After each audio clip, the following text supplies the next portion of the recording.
Good morning, friends. Welcome to Ultravision Academy.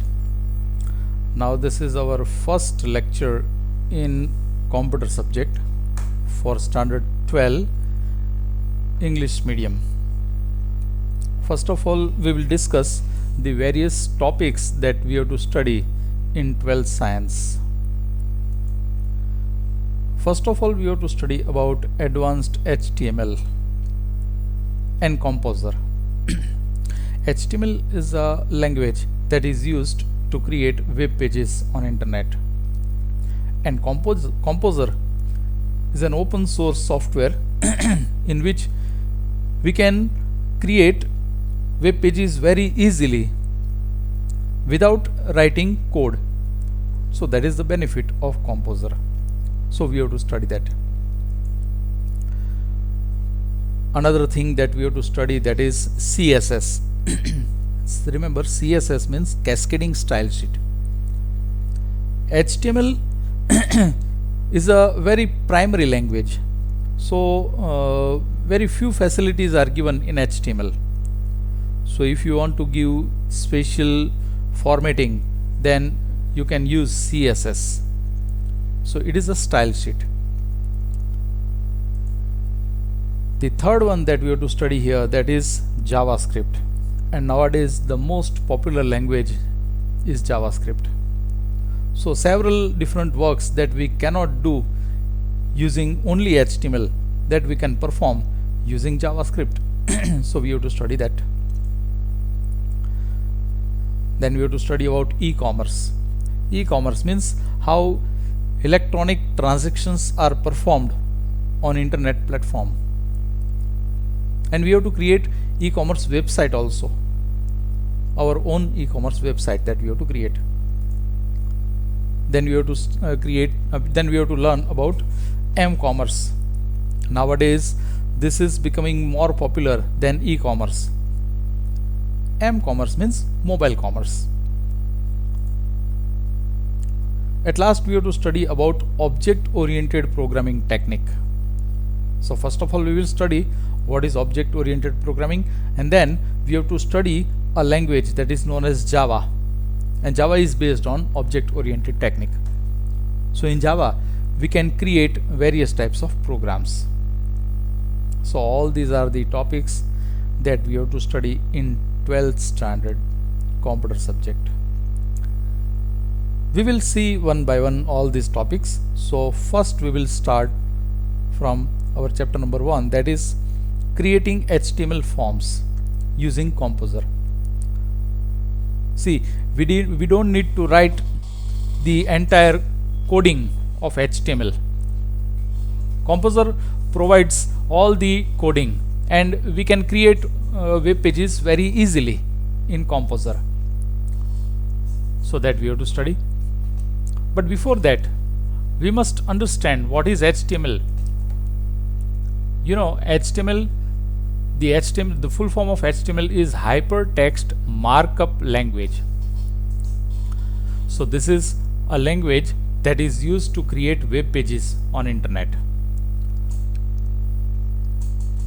Now, in this chapter, we have to study about HTML forms. So what is a form? First of all, we have to see what is form. Nowadays, you know, most of the work is done online. So suppose we need to send some information regarding us to remote place, then we can create a form, and then we can ask anybody to fill information. So this way a form is useful. A form in HTML is like a container that is used to collect different kinds of input from the user. So students can fill up admission forms to take admission. You know, railway also provides such forms. These forms can be used to collect various types of information regarding railway reservation. So HTML forms contain elements like label, checkbox, text input fields, radio buttons, submit buttons, reset button, and many more controls. Remember, these are the input controls: label, check boxes, text input fields. So using these input controls, we can input some data. For example, this is a simple form and here two elements are given. This is text box element, as we have mentioned here, text input, and these two are the password boxes that is used to give password. So we have to create such form. We have to learn here how to create such form. Now if you want to study how to create a form, then you must know the various elements of HTML form. Remember, in HTML most of the work is done using elements, or you can say tags. So actually there are two types of tags: paired tags and unpaired tags. Paired tags, it means it comes in pair, whereas unpaired tag is single one. So we have to study various elements of form. Means if you want to create a form, then which elements you need to use. So form elements are the objects used in a form. So these are the elements: form element, input element, text area element, select and option element. So these four elements are used to create a form. And if you want to start a form, then you have to start with the form element. Inside form element, if you want to create text box, radio button, etc., then you can use input element. If you want to create text area, then you can use text area element.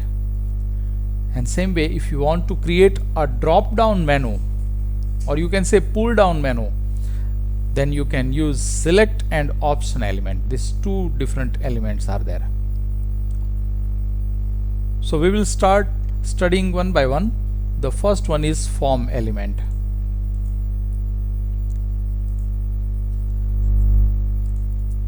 The form element is used to create an HTML form.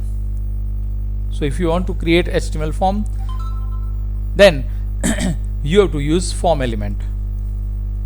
It acts as a container for all the elements used in the form. It is like a container.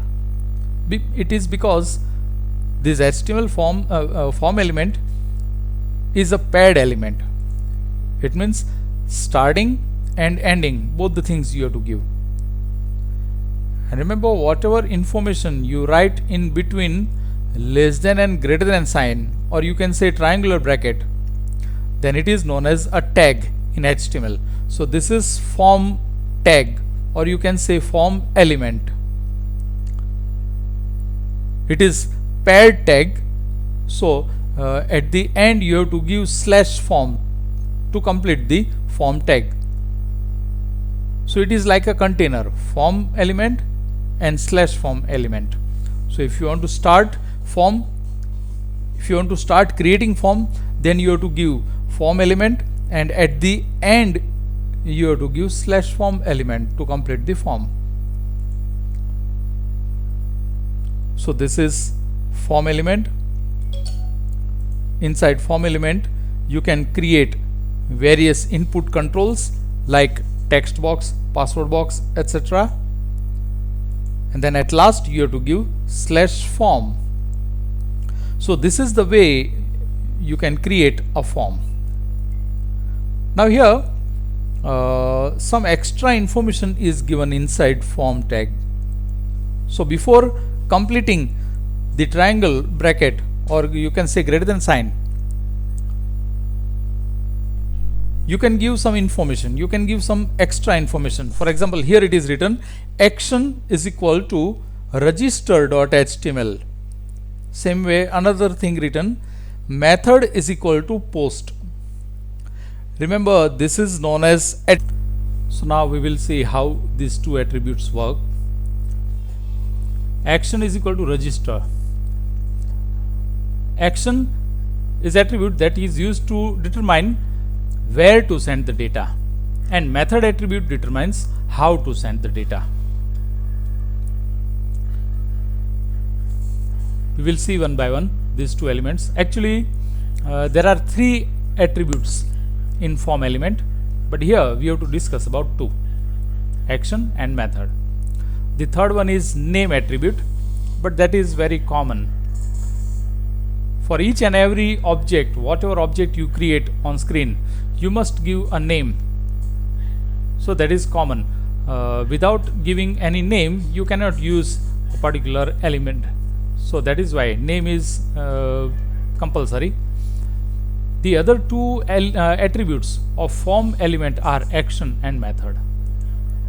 Remember, action attribute is used to specify where to send the form data when the form is submitted. So whenever you click on submit button to submit a form, the action attribute determines where to send the data, and that is why it was written action is equal to register.html. Actually, we have given just the name of the file. Instead of that, we can also give the entire address where we have to send the data. It takes the file name as its value. This file is opened when the user clicks on submit button after filling the data in the form. So whenever you click on submit button, it will send the data towards this server, and the address of the server is given in action attribute, and whatever file name you have given with action attribute, that will receive the form data. The another attribute that is very important, that is method attribute. Method attribute specifies the HTTP method that is used when sending when the data is sent. Remember, the full form of HTTP is Hypertext Transfer Protocol. This is a protocol. Protocol means rule to send the data. Method attribute takes two values, get or post. So either you can give get or you can give post. And if you forget to give any, then automatically it will take get value. Method determines the way of sending information towards the server. So remember the difference between these two attributes, action and method. Action determines where to send the data, and method determines how to send the data. We will discuss the values of method attribute one by one. The first one is get value. The get method retrieves the data from the form and sends it to the server by attaching it at the end of URL. URL means Uniform Resource Locator. It means address, this address of site. The address is given inside address bar. This is known as address bar. This is just a simple Google form. So here to search something, we can write the detail here. We have already written Albert Einstein, suppose, and we have given search. You can see that the value of a form, this is form element. So the value of a form means Albert Einstein, you can see here in address bar. It is written. So get, if you use get method, then the details of form means whatever data you have written in form, that can be seen in address bar in get method. Get method allows only limited amount of information to be sent at a time. At a time you can send very few information in get method. So if you want to create a form and if you want to send several details, then you cannot use get method. For that you have to use post method. Get value is used in search engines in order to get required pages from internet. So you know very well, this is Google search engine and this is the text box that is used to search something on internet.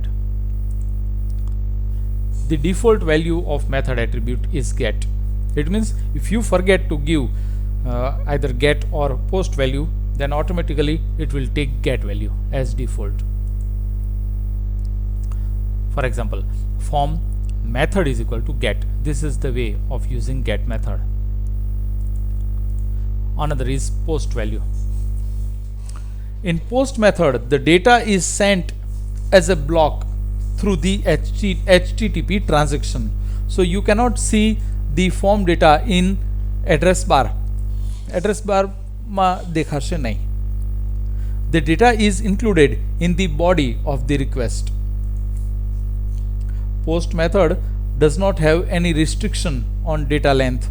So you can give several data. You can send several data using post method. Forms used for accepting information from client computers and store it into servers use post method. So admission forms, Facebook form, all these are the examples of post method. Information like sign up form, admission form contains post method in their form. So we have already studied about form element. The another element is input element. After input element, we have to study about text area, and then at last we have to study about option tag. So we will see input element first. Input element. Input elements are used to insert various input controls and buttons. So using input tag, we can input text box, password box, or radio button, or checkbox, or submit button, or reset button, or a simple button without any special work. So all these are the input controls and buttons that we can create using input element. So how we can create all these elements that we have to see one by one. First of all, we will see how to create it. Input element contains different attributes like type, name, and value. As already we have discussed about form element, there were two attributes in form element: action attribute and method attribute. Same way, here three attributes are given: type, name, and value. Type attribute used to determine the object or field. For example, input type is equal to text. Here also remember, this is the name of attribute and this is its value. Text is the value of type attribute, and to distinguish these two, we have to give equal to sign in between. So if you give input element like this, then it will create a text box for you. Another is name attribute. As we have discussed earlier, name is compulsory for each and every object you create on screen. If you don't give name attribute, or if you forget to give it, then it becomes useless. The particular object becomes useless. So name determines the name to be used for a field in the form. So if you want to create a text box with user name, then you can give like this: input, here there is mistake, input will come, input type is equal to text and name is equal to user name. The third one is value attribute: type, name, and third one is value. Input type is equal to text, name is equal to user name, and value is equal to username is given. So it specifies the default value of a field. So if you create a text box, then box will be username.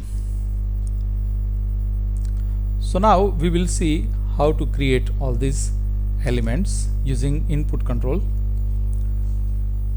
First of all, we will see how to create a text box. Assume that we need to create a text box. So username, that is label, and to create a text box we have to give input tag. Here also there is mistake, input will come. Input type is equal to text, name is equal to user name, and value is equal to username.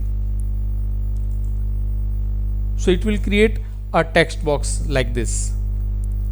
So in front of text box username is written, that is label, whatever we have written before input element, that is label, and whatever written inside text box means username, that is its value.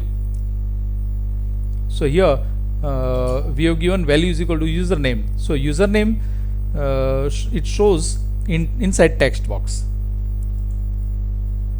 Remember, this creates a text box field for input. A user can enter single line data in a text box.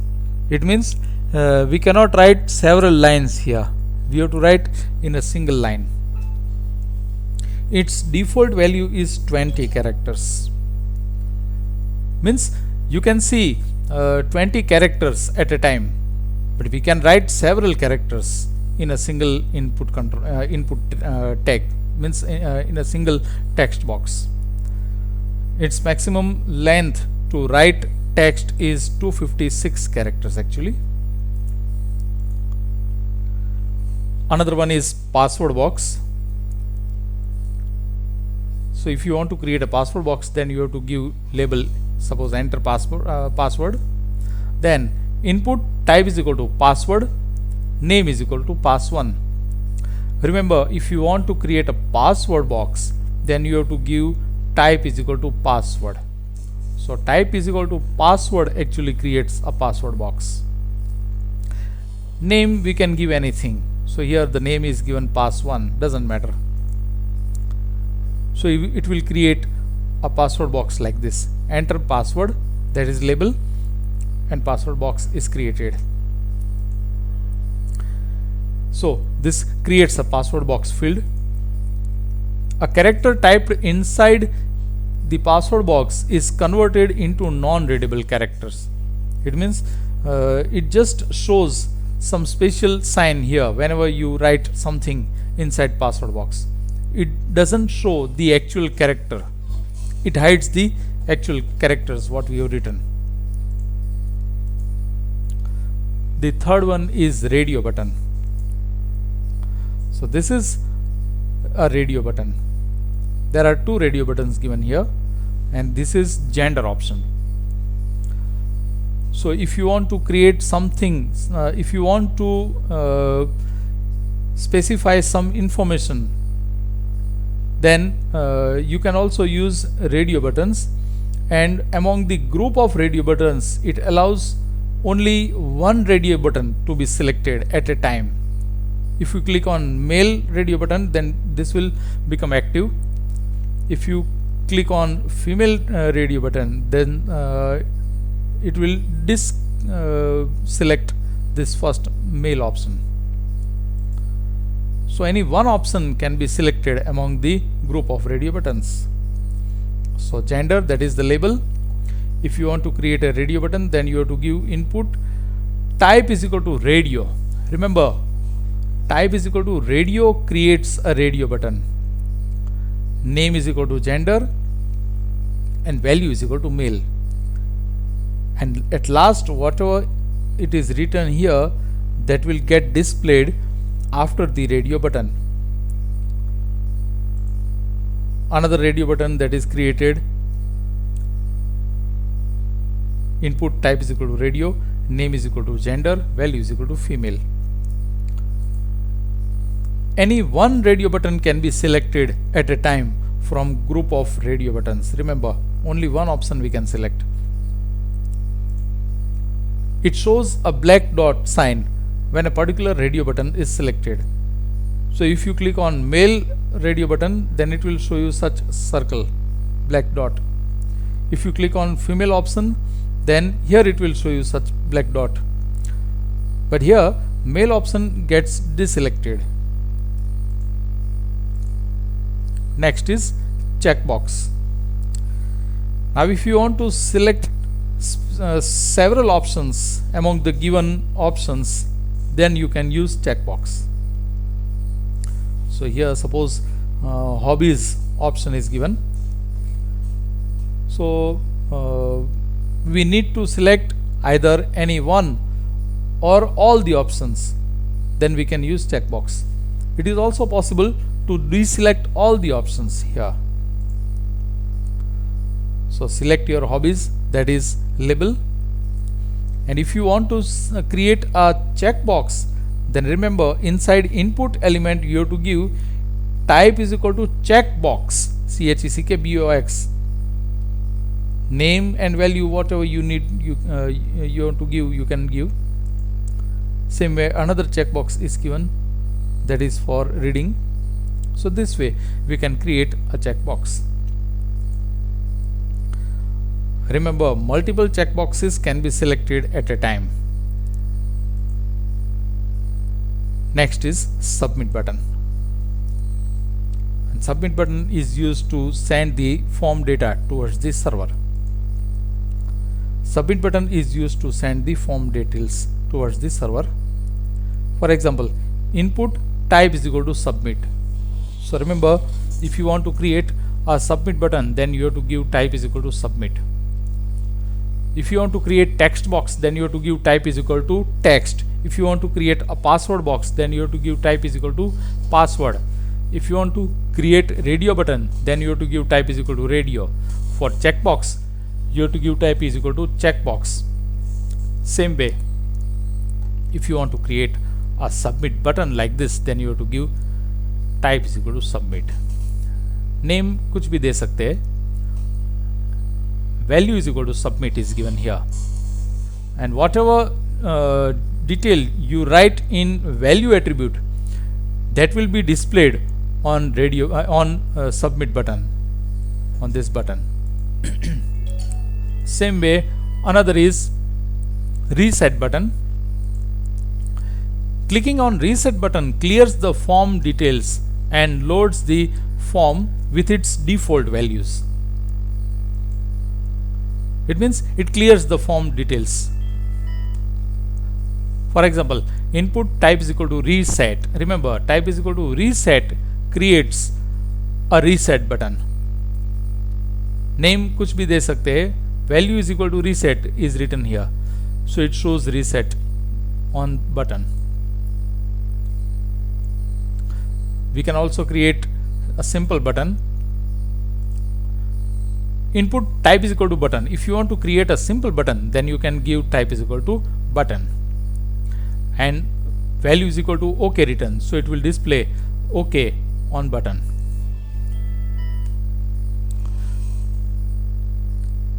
In the second chapter, we have to study about JavaScript. So JavaScript event can be used to perform some task when user clicks on the button. Remember, the work of submit button and reset button is clear. It means it is predefined. But if you create a simple OK button or any type of button, then you have to specify its work. So for that, we have to give on click is equal to add. That we have to discuss actually in second chapter. So just now remember that we can create simple button like this.